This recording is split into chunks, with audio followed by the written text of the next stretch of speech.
എല്ലാവർക്കും റംദാൻ മുബാറക്. ഇന്ന് കുറച്ച് തിരക്ക് കാരണം സിമ്പിളായിട്ടുള്ള നോമ്പ് തുറയാണ് തയ്യാറാക്കുന്നത്. പിന്നെ നോമ്പ് തുറന്ന ശേഷമാണ് ഞാൻ അത്താഴത്തിനുള്ളത് റെഡിയാക്കുന്നത് കേട്ടോ. അതുപോലെ തന്നെ നമ്മളുടെ സലു കിച്ചൻ ഇനിയും സബ്സ്ക്രൈബ് ചെയ്യാത്തവരുണ്ടെങ്കിൽ സബ്സ്ക്രൈബ് ചെയ്യാനും ആ ബെല്ലൈക്കൺ ഒന്ന് പ്രസ് ചെയ്യാനും മറന്നു വരുതേ. അപ്പം നമുക്കിത് എങ്ങനെയാണ് തയ്യാറാക്കുന്നതെന്ന് നോക്കാം. അപ്പോൾ പെട്ടെന്ന് ഉണ്ടാക്കാവുന്ന തരിക്കഞ്ഞിയാണ് ഞാൻ ഉണ്ടാക്കുന്നത്. അപ്പോൾ ഒരു പാനിലേക്ക് 1 ടേബിൾ സ്പൂൺ നെയ്യ് ഒഴിച്ചിട്ട് 1 കപ്പ് വറുത്ത റവയാണ് ഞാൻ എടുത്തിരിക്കുന്നത്. അപ്പോൾ അത് ഇതിലേക്ക് ഇട്ടിട്ട് ഇതുപോലെ ഒന്ന് ചൂടാക്കിയെടുക്കണം. അപ്പോൾ വറുത്ത റവയാകുമ്പോൾ പെട്ടെന്ന് നമുക്കിത് റെഡിയായി കിട്ടും. ഇതുപോലെ ഒന്ന് ചൂടാക്കിയെടുത്ത ശേഷം ഞാനിവിടെ 1 ലിറ്റർ പാലെടുത്തിട്ടുണ്ട്. ഈ പാൽ ഫുള്ളായിട്ട് ഇതിലേക്ക് ഒഴിച്ചു കൊടുക്കും. എന്നിട്ട് പാലൊഴിച്ച് ഇതൊന്ന് ഫ്ലെയിം കുറച്ച് വെച്ചിട്ട് പാകത്തിനുള്ള ഉപ്പും കൂടി ഇതിലേക്ക് ഇട്ട് കൊടുക്കും. സാധാരണ നമ്മൾ ഈ തരിക്കഞ്ഞി ഉണ്ടാക്കുമ്പോഴേക്ക് ഉപ്പ് മാത്രമേ ഉപയോഗിക്കാറുള്ളൂ കേട്ടോ. അപ്പോൾ ഇവിടെ മക്കൾക്ക് മധുരം വേണം എന്ന് പറഞ്ഞതുകൊണ്ട് ഞാൻ 1.5 ടേബിൾ സ്പൂൺ പഞ്ചസാര കൂടി ചേർത്ത് കൊടുക്കുകയാണ്. അപ്പോൾ ശരിക്കും പഞ്ചസാര ചേർക്കേണ്ട ആവശ്യമൊന്നുമില്ല. എന്നിട്ട് നമ്മളിത് ഫ്ലെയിം കുറച്ച് വെച്ചിട്ടാണ് വേവിച്ചെടുക്കുന്നത്. അപ്പോൾ ഈ സമയത്ത് നമുക്ക് ഇതിലേക്ക് പാകത്തിനുള്ള തിളച്ച വെള്ളം കൂടി ഒഴിച്ചു കൊടുക്കണം. കാരണം റവ ആയതുകൊണ്ട് തന്നെ ഒന്ന് കുറുകി വരും, ഒരുപാട് മുറുക്കം വരാനും പാടില്ല ഇത്. അപ്പോൾ ഇന്ന് ഞാൻ ബ്ലൂബെറി ലൈം ജ്യൂസാണ് ഉണ്ടാക്കുന്നത്. അപ്പോൾ സമയമായതുകൊണ്ട് ഞാൻ പെട്ടെന്ന് ഇത് മിക്സിയുടെ ജാറിലിട്ട് അടിച്ചെടുക്കുകയാണ്. ഞാനിവിടെ 2 നാരങ്ങ ഇതുപോലെ സ്ലൈസ് ചെയ്ത് എടുത്തിട്ട് കുറച്ച് വെള്ളം ഒഴിച്ചിട്ട് ഒന്ന് കറക്കിയെടുക്കും. ഒരുപാട് ഇത് നമ്മൾ അടിക്കരുത്, എങ്കിൽ കയ്പ്പ് രസം ഉണ്ടാവും. അപ്പോൾ ഇതൊന്ന് കറക്കിയ ശേഷം ഇതുപോലെ അരിച്ചൊഴിച്ചിട്ട് നമ്മളിതിലേക്ക് 1/2 കപ്പോളം ബ്ലൂബെറിയുടെ ക്രഷ് ഞാൻ എടുത്തിട്ടുണ്ട്. അത് ഞാൻ മിക്സിയുടെ ജാറിലേക്ക് ഇട്ടിട്ട് കുറച്ച് വെള്ളം കൂടി ഇതിലേക്ക് ഒഴിച്ചിട്ട് ഒന്നുകൂടി ഇതൊന്ന് കറക്കിയെടുക്കും. അപ്പോൾ ക്രഷ് ആയതുകൊണ്ട് തന്നെ ഒരുപാട് ഇത് അടിച്ചെടുക്കേണ്ട ആവശ്യമില്ല. ഇതുപോലെ ഒന്ന് കറക്കിയെടുത്ത ശേഷം നമ്മൾ ഈ നാരങ്ങ അടിച്ചതിലേക്ക് ഇത് ഒഴിച്ചു കൊടുത്തിട്ട് കുറച്ചധികം ഐസ് ക്യൂബ്സ് നമ്മളിതിലേക്ക് ഇട്ട് കൊടുക്കും. പിന്നെ നമ്മളിതിലേക്ക് നമുക്ക് എത്രയാണോ വെള്ളം ആവശ്യം അതിനനുസരിച്ച് വെള്ളം ഞാൻ ഇതിലേക്ക് ഒഴിച്ചു കൊടുത്ത് ഇതുപോലെ ഒന്ന് ഇളക്കിയെടുക്കും. അപ്പോൾ ഇന്നത്തെ നമ്മളുടെ സ്പെഷ്യൽ ബ്ലൂബെറി ലൈം ജ്യൂസ് ഇവിടെ റെഡി ആയിട്ടുണ്ട്. അപ്പോൾ ഈ സമയം തന്നെ നമ്മളുടെ തരിക്കഞ്ഞിയും ഇവിടെ റെഡിയായി വന്നിട്ടുണ്ട്. അപ്പോൾ ഈ ഒരു തിക്നെസ്സിലാണ് ഞാൻ എടുക്കുന്നത് കേട്ടോ. അപ്പോൾ തരിക്കഞ്ഞിയിലേക്ക് ഞാൻ താളിച്ചിടാനായിട്ട് പോവാണ്. 1 ടേബിൾ സ്പൂൺ നെയ്യ് ഒഴിച്ച് ചൂടാക്കുന്നുണ്ട്. അപ്പോൾ ഈ സമയം തന്നെ നമ്മളുടെ സുൽത്താൻ ഇവിടെ പൊട്ടറ്റോയും എന്തൊക്കെയോ മിക്സിങ് ചേർത്ത് വെച്ചിട്ട് അവനൊരു ഫിംഗർ ഉണ്ടാക്കുകയാണ്. അപ്പം ഈ തരിക്കഞ്ഞിയിലേക്ക് ചേർക്കാൻ വേണ്ടി ഞാനിവിടെ 8-10 ചെറിയ ചുവന്നുള്ളി ചെറുതായിട്ട് അരിഞ്ഞതിട്ട് മൂപ്പിച്ച് കൊടുക്കുകയാണ് ചെയ്യുന്നത്. അപ്പോൾ ചുവന്നുള്ളി മസ്റ്റായിട്ട് ഇതിന് വേണം കേട്ടോ, എങ്കിലേ ടേസ്റ്റ് ഉണ്ടാവും. പിന്നെ ഞാൻ കുറച്ചധികം കാഷ്നട്ടും കിസ്മിസും എടുത്തിട്ടുണ്ട്, അതും കൂടി ഇതിലേക്ക് ഇട്ടിട്ട് നന്നായിട്ടൊന്ന് മൂപ്പിച്ചെടുക്കാം. അപ്പോൾ ഇതൊക്കെ നിങ്ങളുടെ പാകത്തിന് എടുത്താൽ മതി. എന്നിട്ട് ഞാൻ 1 ടീസ്പൂണോളം ഏലക്കാപ്പൊടിയും ഈ താളിച്ചത് ഈ തരിക്കഞ്ഞിയിലേക്ക് ഞാൻ ഇട്ട് കൊടുത്തിട്ട് ഒന്ന് ഇളക്കിയെടുക്കുകയാണ് ചെയ്യുന്നത്. അപ്പോൾ നമ്മളുടെ തരിക്കഞ്ഞി റെഡി ആയിട്ടുണ്ട്. അപ്പോൾ നോമ്പ് തുറക്കാനുള്ള സമയമായി വരുന്നുണ്ട്. അപ്പം ഞാൻ ഇത് ഇപ്പോൾ തന്നെ ചൂടോടുകൂടി സെർവിങ് ഗ്ലാസ്സിലേക്ക് ഒഴിക്കുവാണ്.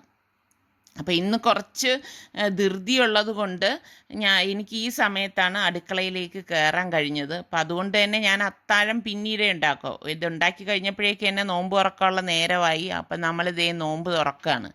ഇന്നിപ്പം നോമ്പ് തുറക്കാൻ എന്ന് പറഞ്ഞു കഴിഞ്ഞാൽ തരിക്കഞ്ഞിയും ഈ ബ്ലൂബെറി ലൈം ജ്യൂസും ഫ്രൂട്ട്സും പിന്നെ നമ്മുടെ സുൽത്താൻ ഉണ്ടാക്കിയ ആ ഒരു പൊട്ടറ്റോ ഫിംഗറുമാണ് ഉണ്ടായിരുന്നത്.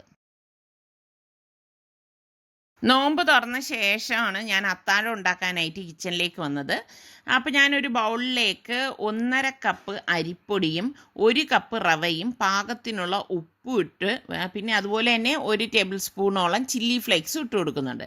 അപ്പോൾ ഞാൻ ഇപ്പോൾ ഉണ്ടാക്കാൻ പോണത് തരിപ്പൂരിയാണ് കേട്ടോ.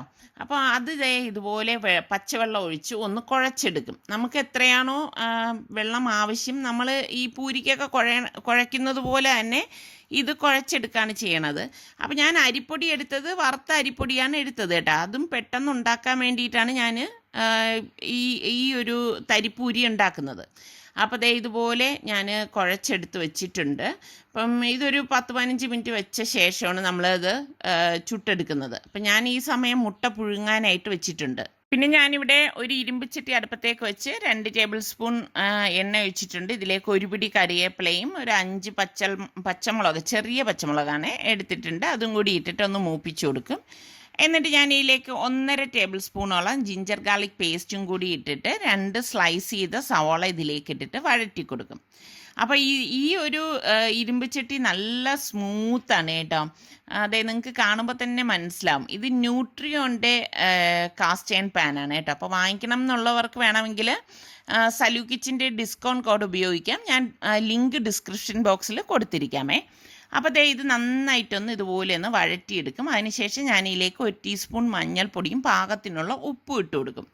എന്നിട്ട് നമ്മളുടെ ഈ മഞ്ഞൾപ്പൊടിക്കൊരു ചുവയുണ്ടല്ലോ, അത് മാറുന്നത് വരെ, അതിൻ്റെ ആ ഒരു മണവും ചുവയും മാറുന്നത് വരെ നമ്മളിതൊന്ന് വഴറ്റി കൊടുക്കണം. അപ്പോൾ ദേ ഇതുപോലെ നല്ലതുപോലെ ഒന്ന് വഴറ്റിയെടുക്കണം. അതിനുശേഷം ഞാനിവിടെ ഒരു ടൊമാറ്റോ നല്ല കളറുള്ളത് ചെറുതായിട്ട് അരിഞ്ഞിട്ടുണ്ട്, അതും കൂടി ഇട്ടിട്ട് വഴറ്റിയെടുക്കുകയാണ് ചെയ്യുന്നത്. എന്നിട്ട് ഞാനിത് മൂടി വെച്ച് വേവിച്ചെടുക്കും. ഇടയ്ക്ക് ഇതിൻ്റെ അടപ്പൊന്ന് മാറ്റി വീണ്ടും ഒന്ന് ഇളക്കി കൊടുത്തിട്ട് വീണ്ടും ഞാൻ മൂടി വെക്കുകയാണ്. ഒരു 2-3 മിനിറ്റ് കഴിയുമ്പോഴേക്ക് അടപ്പ് തുറക്കുമ്പോൾ എണ്ണയൊക്കെ തെളിഞ്ഞ് വരും. തക്കാളിയൊക്കെ നല്ല ഉടഞ്ഞിട്ടുണ്ടാവും. അപ്പോൾ ഇതുപോലെ ഒന്ന് ഇളക്കി കൊടുത്ത ശേഷം ഞാനിതിലേക്ക് 1 ടീസ്പൂൺ മല്ലിപ്പൊടി, 1.5 table spoon Kashmiri chilli powder, 1 teaspoon garam മസാലപ്പൊടി, ഇത്രയും ഇട്ടിട്ട് നല്ലതുപോലെ വീണ്ടും ഇതൊന്ന് ഇളക്കിയെടുക്കും. അപ്പോൾ ദേ കണ്ട പൊടികളൊക്കെ ചേർത്ത് കഴിയുമ്പോഴേക്ക് ഇതിൻ്റെ കളറ് തന്നെ അങ്ങ് മാറും. അപ്പോൾ ഇളക്കി കൊടുത്ത ശേഷം ഞാനിവിടെ 1/2 കപ്പ് പുളിവെള്ളം എടുത്തു വെച്ചിട്ടുണ്ട്. നമ്മൾ സാമ്പാറിലൊക്കെ ചേർക്കുന്ന പുളിയില്ലേ, അതാണ്. അപ്പോൾ ആ പുളിവെള്ളവും കൂടി ചേർത്ത് ഇതൊന്ന് ഇളക്കിയെടുക്കുകയാണ് ചെയ്യണത്. അപ്പോൾ സാധാരണ നമ്മൾ മുട്ടക്കറി ഉണ്ടാക്കുമ്പോൾ പുളിവെള്ളമൊന്നും ഉപയോഗിക്കത്തില്ല. ഇത് വ്യത്യസ്തമായിട്ടുള്ള ഒരു മുട്ടക്കറിയാണ് കേട്ടോ. പിന്നെ ഇതിൻ്റെ പാകത്തിന് ഞാൻ തിളച്ച വെള്ളമാണ് ഒഴിച്ചു കൊടുക്കുന്നത്. എന്നിട്ട് മൂടി വെച്ചിട്ട് ഒരു 2 മിനിറ്റ് അങ്ങനെ അങ്ങ് വേവിക്കും. അപ്പോൾ ഈ സമയം കൊണ്ട് നമ്മൾ ഈ കുഴച്ച് വെച്ചിരിക്കുന്ന ഈ മാവ് വെച്ചിട്ട് നമുക്ക് തരിപ്പൂരി ഉണ്ടാക്കാം. വീണ്ടും ഇതുപോലെ ഒന്ന് കുഴച്ചെടുക്കണം. എളുപ്പമാണ് കേട്ടോ തരിപ്പൂരി ഉണ്ടാക്കാനായിട്ട്. അപ്പോൾ ദേ മാവ് ഞാൻ ഇതുപോലെ എടുത്ത് ഉരുട്ടി എടുക്കുന്നുണ്ട്. അപ്പം എനിക്ക് സമയം ഇല്ലാത്തത് കൊണ്ട് ഞാനിപ്പം ചപ്പാത്തി പ്രസ്സിൽ വെച്ചിട്ട് പ്രസ് ചെയ്താണ് തരിപ്പൂരി ഉണ്ടാക്കുന്നത്. അപ്പോൾ എങ്ങനെ വേണമെങ്കിലും നിങ്ങൾക്ക് പരത്തി വേണമെങ്കിൽ പരത്തി ഉണ്ടാക്കാം. അതിനേക്കാളും എളുപ്പം ഇതുപോലെ ചപ്പാത്തി പ്രസ്സിൽ വെച്ചിട്ട് പ്രസ് ചെയ്തെടുക്കുന്നതാണ് കേട്ടോ. അപ്പോൾ ഞാനിതുപോലെ ഒരു കവർ വെച്ചിട്ടുണ്ട്. അതിലേക്ക് കുറച്ച് ഓയിലൊന്ന് ബ്രഷ് ചെയ്ത് കൊടുത്തിട്ടാണ് ഇതുപോലെ പ്രസ് ചെയ്തെടുക്കുന്നത്. അപ്പോൾ ഈ സമയം നമ്മളുടെ ചാറ് ഇവിടെ കറക്റ്റ് പരുവത്തിന് വന്നിട്ടുണ്ട്. അപ്പോൾ ഞാൻ പുഴുങ്ങിയ മുട്ട എടുത്തിട്ട് അത് നമ്മൾ ഇതിലേക്ക് ഇനി ഇട്ട് കൊടുക്കുകയാണ് ചെയ്യണത്. അതിന് മുൻപ് ഇതുപോലെ ഒന്ന് ഇളക്കി കൊടുക്കണം കേട്ടോ. നല്ലതുപോലെ ഇളക്കിയ ശേഷം ഈ പുഴുങ്ങിയ മുട്ട ഞാൻ 2 സൈഡൊന്ന് വരഞ്ഞെടുക്കുന്നുണ്ട്. അപ്പം കൂടുതൽ വരണമെങ്കിൽ അങ്ങനെ ചെയ്യാം, അതിൻ്റെ ആവശ്യമില്ല. ഇതുപോലെ 2 സൈഡ് വരഞ്ഞെടുത്താൽ മതി. എന്നിട്ട് നമ്മൾ ഈ മുട്ട ഇതിലേക്ക് ഇട്ട് കൊടുത്തിട്ട് നല്ലതുപോലെ ഒന്ന് യോജിപ്പിച്ചെടുക്കും. അപ്പോൾ നമ്മളുടെ സ്പെഷ്യൽ മുട്ട മസാല ഇവിടെ റെഡി ആയിട്ടുണ്ട്. അപ്പോൾ ഇത് ചൂടോടുകൂടി തന്നെ കഴിക്കണം കേട്ടോ, എങ്കിലേ നല്ല ടേസ്റ്റ് ഉണ്ടാവത്തുള്ളൂ. അതുകൊണ്ടാണ് ഞാൻ ആദ്യം മുട്ടക്കറി ഉണ്ടാക്കാനായിട്ട് വന്നത്. അപ്പോൾ ഞാൻ ഇതിലേക്ക് കുറച്ച് മല്ലിയില കൂടി ഇതുപോലെ കട്ട് ചെയ്ത് ഇട്ട് കൊടുക്കും. അപ്പോൾ ഇത്രയേ ഉള്ളൂ, നമ്മളുടെ സ്പെഷ്യൽ മുട്ടക്കറിയും ഇവിടെ റെഡി ആയിട്ടുണ്ട്. അപ്പോൾ ഈ മുട്ടക്കറിയും ഈ തരിപ്പൂരിയും നല്ല ഒരു കോമ്പിനേഷനാണ് കേട്ടോ. അപ്പോൾ ഇങ്ങനെ ട്രൈ ചെയ്യാത്തവരൊന്ന് ട്രൈ ചെയ്ത് നോക്കണേ. അതുപോലെ തന്നെ ഞാൻ എപ്പോഴും പറയുമല്ലോ, സലു കിച്ചൻ സബ്സ്ക്രൈബ് ചെയ്യാത്തവരുണ്ടെങ്കിൽ നിങ്ങൾക്ക് നമ്മളുടെ ചാനൽ ഇഷ്ടപ്പെടുകയാണെങ്കിൽ സബ്സ്ക്രൈബ് ചെയ്യാനും അതിൻ്റെ ലിങ്ക് നിങ്ങളുടെ കൂട്ടുകാർക്കൊക്കെ ഷെയർ ചെയ്യാനും ഒന്നും മറന്നു പോരുത് കേട്ടോ. അതുപോലെ തന്നെ നമ്മളുടെ ആ തൊട്ടടുത്ത് കാണുന്ന ബെല്ലൈക്കൺ കൂടി ഒന്ന് പ്രസ് ചെയ്യണേ.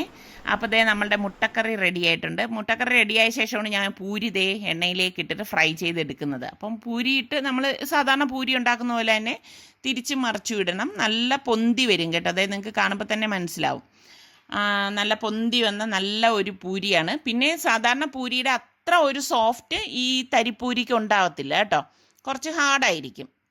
അങ്ങനെ നമ്മളുടെ തരിപ്പൂരി ഇവിടെ റെഡി ആയിട്ടുണ്ട്.